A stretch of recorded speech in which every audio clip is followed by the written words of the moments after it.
Good morning. The name of this Devar is a truly novel interpretation of Parashas Pinchas. Parashas Pinchas is a very interesting parsha.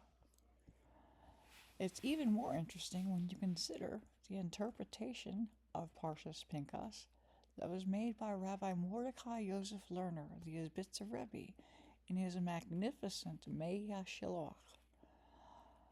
Here's the quote. And God spoke to Moses, saying, Pinchas, son of Eleazar, son of Aharon the Cohen, has removed my fury from being sent upon the children of Israel and taking my vengeance upon them, and I did not destroy. Bamidbar 25:10. It is written in the Gemara, Sanhedrin 82b, quote, the ministering angels asked to punish Pinchas. God said to them, let him go. He's a zealot, the son of my zealot, an appeaser of my wrath, the son of the one who appeased my wrath, being the grandson of Aaron the Cohen, who appeased God's wrath in the affair of Korach. Why did the angels ask to punish Pinchas? Because a man may not take up the vengeance of God unless he is clean in this aspect. On this God testified, he's a zealot, the son of my zealot, to show that just as were Shimon and Levi when they destroyed Shechem, Pinchas was clean and pure in this aspect. Furthermore, the tribes began to shame Pinchas, saying that he killed ZImri out of hatred. God answered them in taking up my vengeance among them, meaning that God's vengeance was owing to his great love of Israel, hinted at in the words among them. The rabbi continues to quote Bamidbar 25:7, and Pinchas, son of Eleazar, son of Aharon the Cohen, saw and took up a spear. It would not, God forbid, occur to anyone to say that ZImri was licentious, for the Holy One, blessed be He, would never have dedicated an entire parsha in the Holy Torah to licentiousness. Rather, there is a big secret in this whole affair. There are 10 levels of lechery. The first and lowest level is one dresses up and goes intentionally to commit a sexual transgression, meaning one who deliberately invites the evil inclination upon himself. After this, there are 9 other levels. With each one, a man's power of free choice is taken away from him just a little bit more. With the first level, it's totally within his power to refrain, and with each level, it becomes more and more difficult to escape from the transgression.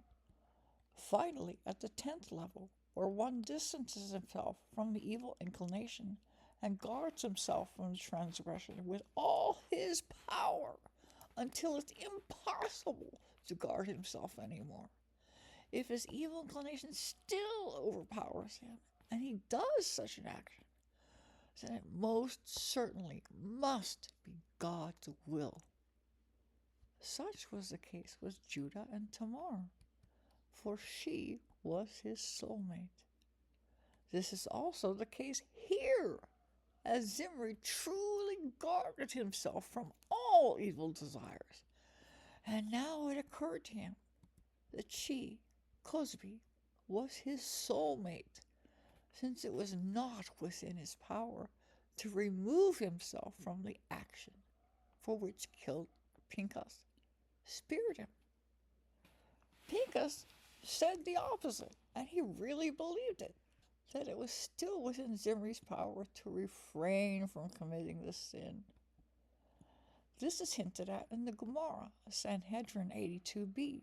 Quote, 6 miracles were performed for Pinchas, and as it is said there, if ZImri had separated from Cozbi and had risen up to kill Pinchas, then ZImri certainly would have been found innocent of murder because he acted in self-defense. That he didn't do so was a miracle. Here there was deliberation on each side. For with Pinchas there is also room for criticism. It seemed as if Pinchas was angry. Truly they claimed that against him.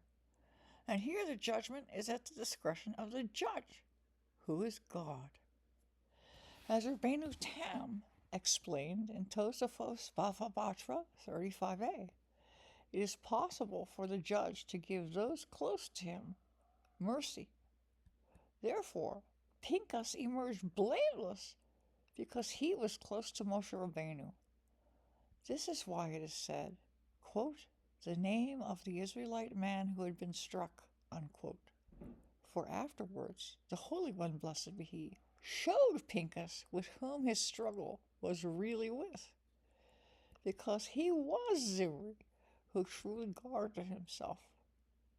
He was not to think that Zimri was completely lecherous, God forbid.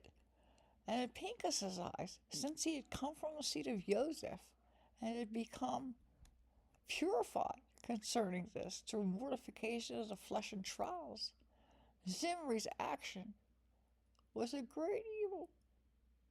On this it is written, quote, for Israel is a child, and I loved him. This is precisely the matter of Pinchas, for he judged Zimri as lecherous, and in this case the judgment is that a zealot may kill him. However, the depth of the foundation of the matter with Zimri was hidden from Pinchas. Cozbi was indeed Zimri's soulmate from the 6 days of creation, and this was as explained in the writings of Rabbi Yitzhak Luria, the Arizal. Owing to this, Moshe Rabbeinu didn't become involved and sentenced Zimri to death. Pinchas's response in this action is thus compared to a child, meaning that he didn't know the depth of the situation, seeing only through human eyes and no further. Nevertheless, God loved him and agreed with him, for in Pinchas's mind he had done a great and self-sacrificing act in his zealotry.